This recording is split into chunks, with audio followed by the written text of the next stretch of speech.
नमस्कार, आप देख रहे हैं IBC 24 का खास बुलेटिन सिटीलाइट और मैं हूं आपके साथ सृष्टि पांडे। तो चलिए खबरों की शुरुआत करते हैं। जहां रायपुर के एक घर में एसी फट गया है। एसी फटने से भीषण आग लग गई। स्थानीय लोगों ने आग पर हालांकि काबू पा लिया है। खमारडीह थाने के राजीव नगर की ये घटना बताई जा रही है। तो रायपुर से इस वक्त की बड़ी खबर आपको बता रहे हैं, जहां लगातार हीट वेव से बहुत सारे मरीज भी सामने आ रहे हैं और उसी बीच एसी में आग लगने की खबर सामने आई है। एसी में आग लगा और एसी फट गया। भीषण आग लग गई और स्थानीय लोगों ने मिलकर आग पर काबू पा लिया है। खमारडीह थाने के राजीव नगर की ये घटना बताई जा रही है।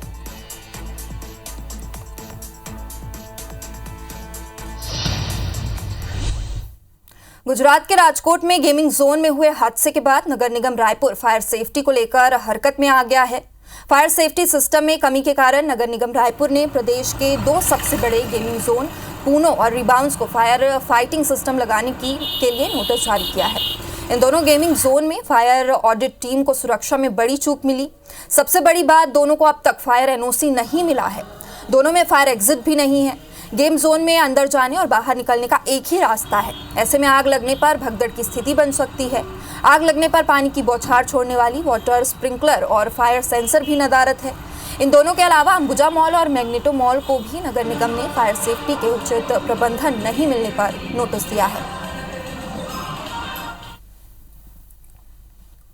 नगर निगम द्वारा फायर ऑडिट किया जा रहा है। जो गेम जोन वाली बिल्डिंगें हैं, मल्टी स्टोरी आवासीय जो बिल्डिंगें हैं और जो मॉल्स हैं, मैग्नेटो मॉल हुआ, अंबुजा मॉल हुआ, 36 मॉल हुआ, जितनी भी मल्टी स्टोरी बिल्डिंगें हैं और जितने हॉस्पिटल्स हैं, सब जगह भी लगातार चल रहा है। और जहाँ जहाँ अभाव और अपर्याप्त व्यवस्थाएं पाई गई हैं वहाँ पर उनको नोटिस दी जा रही है।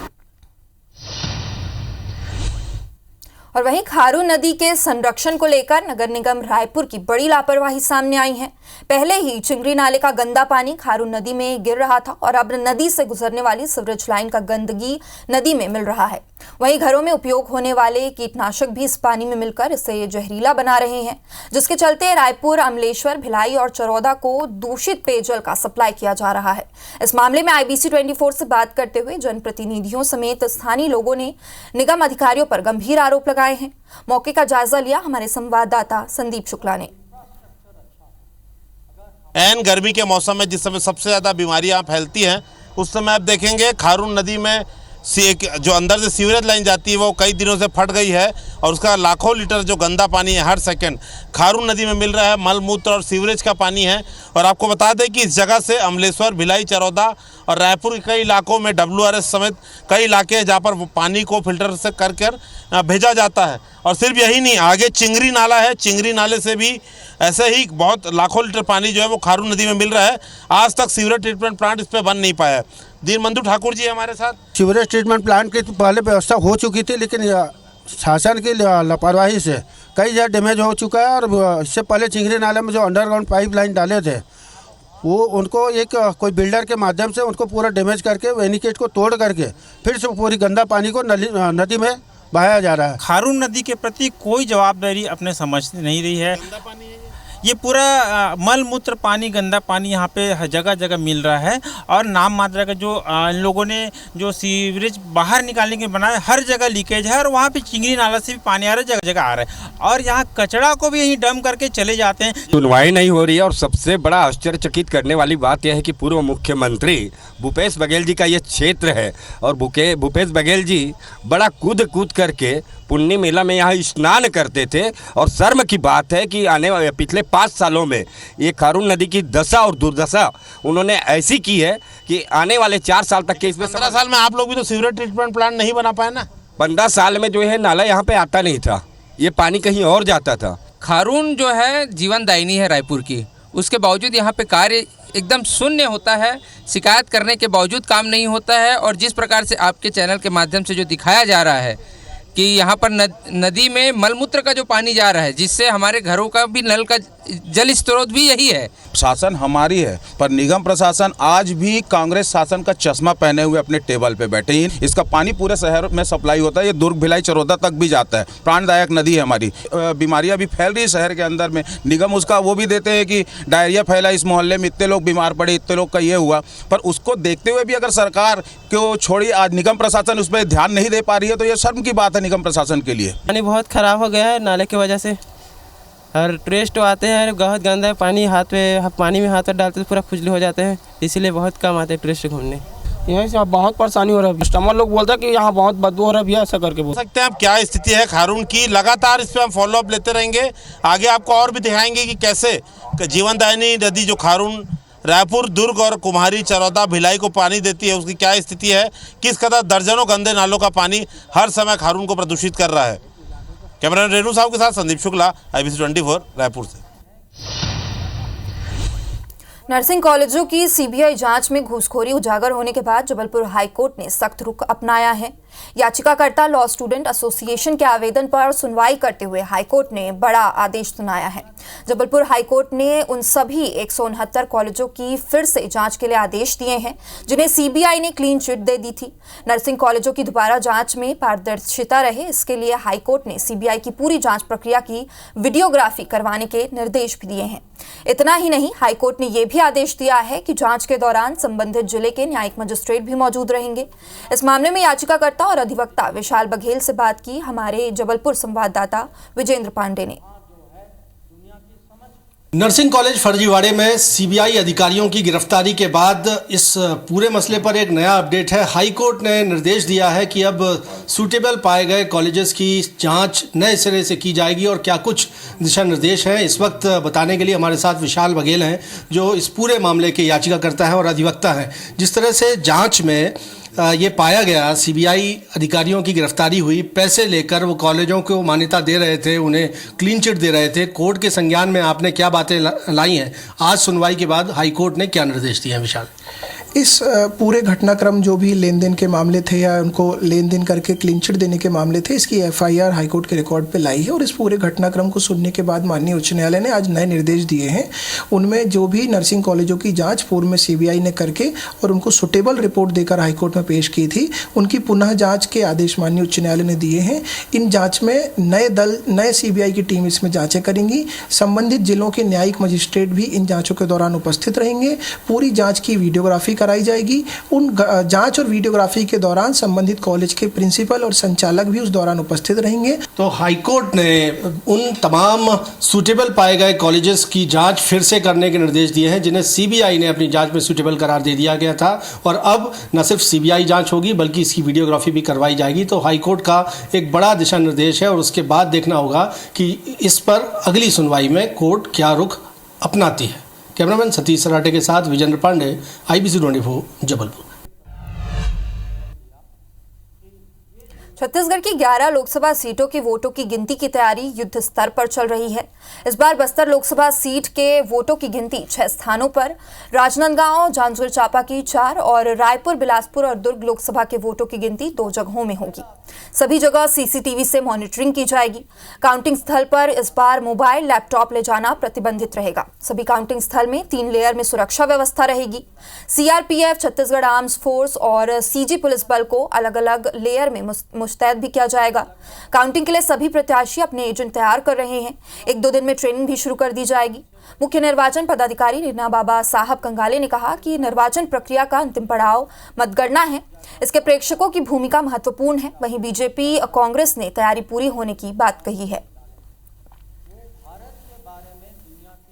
लोकसभा क्षेत्रों में विभिन्न राज्यों के मतगणना प्रेक्षक जाएंगे, उनके लिए आज का ये प्रशिक्षण रखा गया था और मतगणना से संबंधित सभी पहलू, चाहे वो पोस्टल बैलेट की गणना हो या ईवीएम के माध्यम से जो गणना होनी है, उसके विभिन्न पहलुओं पर और कानूनी पहलुओं पर आज एक सघन प्रशिक्षण रखा गया था।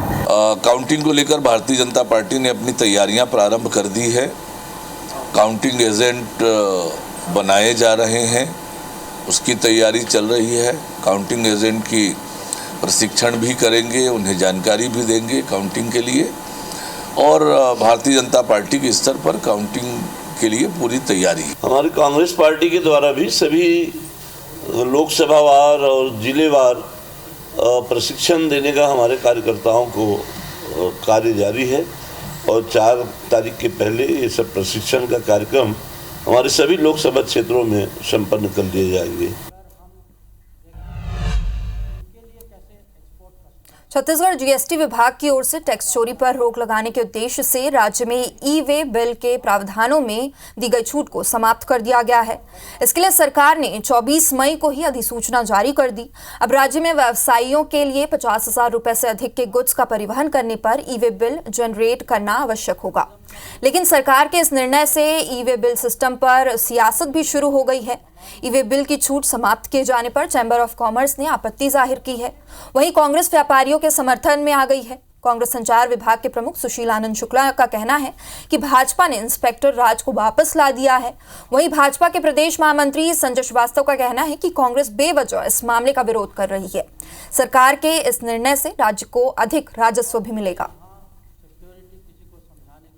हमारा विरोध ये है कि साहब जो छोटा व्यापारी है ई-वे बिल इसमें कैसे बना पाएगा और ये प्रैक्टिकली पॉसिबल नहीं है। तो जिसकी दुकानदारी परिचय के ऊपर चल रही है, चाहे उसका होलसेल हो चाहे रिटेल हो, तो ये चीज़ इतना बड़ा कंप्लाइंसेस व्यापारी नहीं कर पाएगा।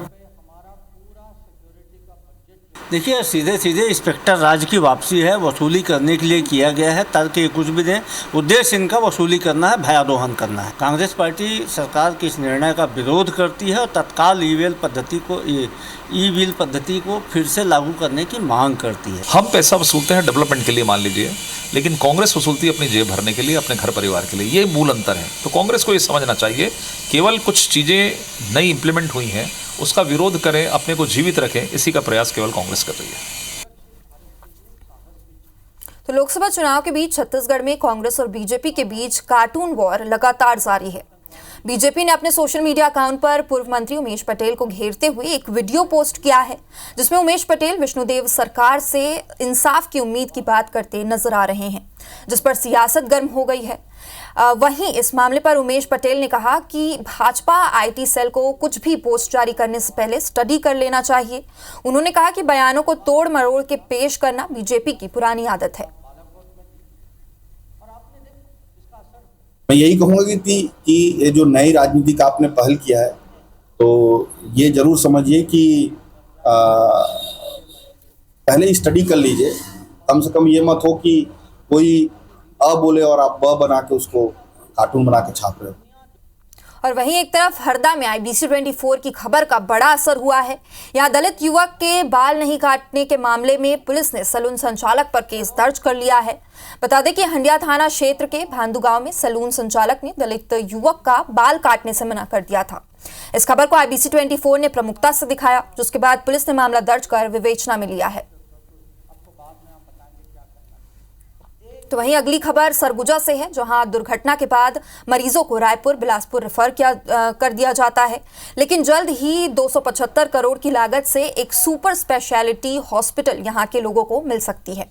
दरअसल एक्सीडेंट के समय न्यूरोसर्जन, कार्डियक न्यूरोलॉजिस्ट जैसे सुविधाओं के अभाव में मरीजों को यहां खासी परेशानी उठानी पड़ती है और कई बार लोगों की जान भी चली जाती है।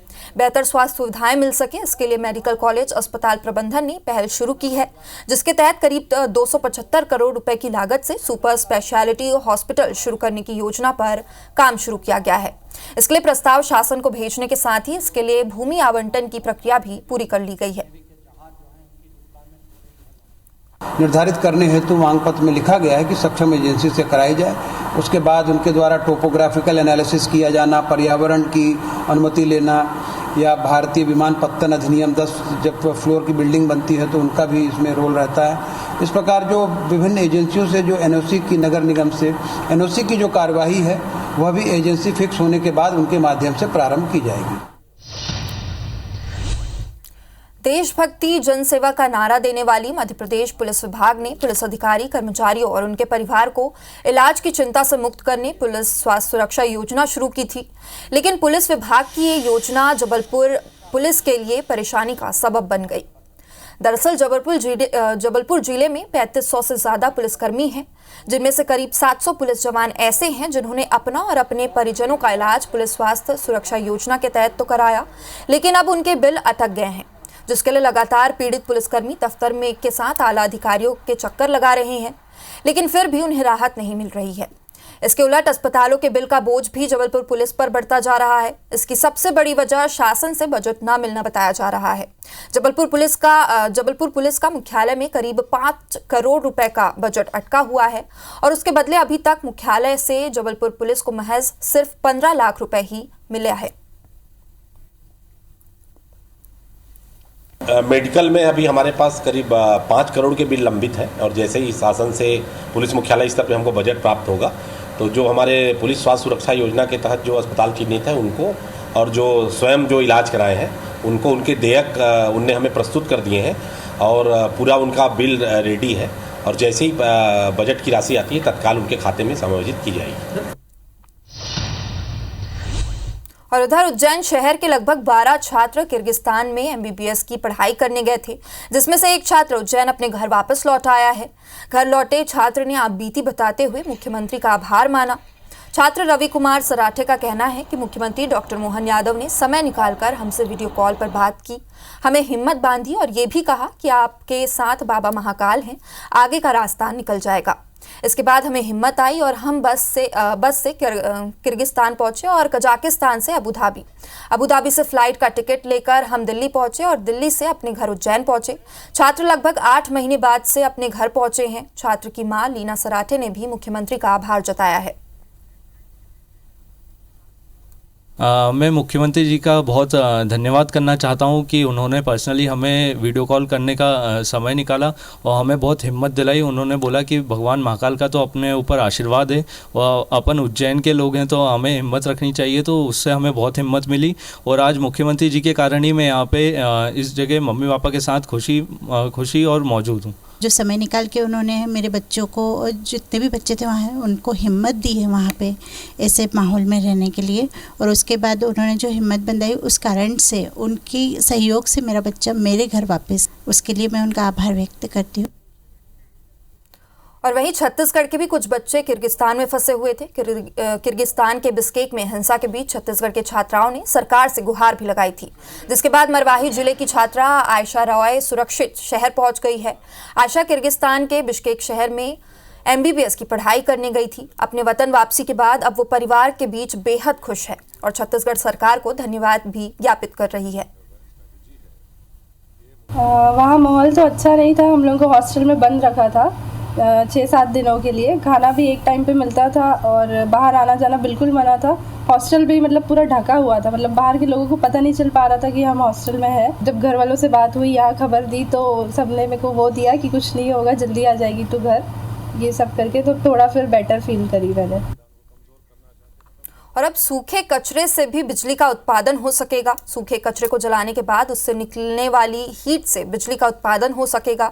दरअसल रवि विश्वविद्यालय के एमएससी इलेक्ट्रॉनिक मीडिया के छात्र मनीराम और निकिता ने एक ऐसा रिसर्च किया है जो आने वाले दिनों में बिजली के निर्माण में काफ़ी उपयोगी होगा। छात्र बताते हैं कि कोयला यदि ना भी रहे तो सूखे कचरे को जलाकर बिजली उत्पादन की जा सकती है। छात्रों ने बताया कि कचरे को जलाकर उससे जो ऊर्जा उत्पन्न होती है, इस ऊर्जा को बैटरी में सेव किया जा सकता है। जरूरत पड़ने पर फिर उस बिजली का उपयोग भी किया जा सकता है। लोग कहते हैं कि कचरा मत जलाओ, लेकिन आज हम आपको बताएंगे कि सूखे कचरे से भी बिजली उत्पन्न होती है। इस वक्त हम रविशंकर परिसर में मौजूद है, जहां पर छात्रों ने एक ऐसा डिवाइस बनाया है जिससे कचरे को अगर आप जलाएंगे तो बिजली उत्पन्न होगी। छात्र हमारे साथ हैं, उनसे बात करते हैं। आप प्रयोग करके दिखाइए कि किस तरह का ये डिवाइस है और कैसे बिजली उत्पन्न होगी। और यस मैम, जैसे कि यहाँ पर आप देख सकते हैं इसमें सूखा कचरा हम लोग डाले हैं। एग्जाम्पल ग्रुप में हम लोग कागज़ लिए हैं। इसको जैसे ही जलाएंगे तो इससे 2 प्रकार की एनर्जी उत्पन्न होगी, जैसे कि पहला होगा रोशनी और दूसरा हीट। तो यहाँ पर हम लोग 2 सेंसर्स लगाए हैं, सोलार सेलर और थर्मो इलेक्ट्रिक जनरेटर। जो सोलार होता है वो रोशनी को इलेक्ट्रिसिटी में कन्वर्ट करेगा और जो हीट है उसको थर्मो इलेक्ट्रिसिटी में कन्वर्ट करेगा। तो ये दोनों से निकलने वाले इलेक्ट्रिसिटी को हम लोग बैटरी में स्टोर करते हैं help of this charger circuit. और उसके बाद जो यहाँ पर स्टोर्ड एनर्जी है उसको हम लोग होम अप्लाइंसेस को चलाने के लिए हम इसको यहाँ जो है स्टोर्ड है उसको कन्वर्ट कर देते हैं 230 वोल्ट में। उसके लिए हम लोग यहाँ यूज़ किए हैं 12 वोल्ट से 220 वोल्ट कन्वर्टर सर्किट। तो आग जलने से क्या होगा अभी? मैम जैसे ये आग जल रहा है तो यहाँ से देखिए आप रोशनी और हीट दोनों निकल रही है। तो जो रोशनी है उसको ये सोलार सेल जो है सेंस करके इलेक्ट्रिसिटी में जनरेट कर रहा है और जो ये थर्मो इलेक्ट्रिक जनरेटर है ये यहाँ से जो निकलने वाली हीट है उस हीट को इलेक्ट्रिसिटी में कन्वर्ट कर रहा है। तो उससे ये चार्जर सर्किट है इसके थ्रू ये बैटरी चार्ज हो रही है और बैटरी से जो इसमें स्टोर हो रहा है एनर्जी उसको हम लोग कन्वर्ट कर रहे हैं अपने होम अप्लाइंसेस जितना वोल्ट में वो चल सके उतना में। तो आप देखिए बल्ब जो है जल रहा है और ये भी एक स्विचिंग डिवाइस है जो कि इसमें हीट पड़ने पे ये ऑन हो जाता है जिससे ये बल्ब जलेगा।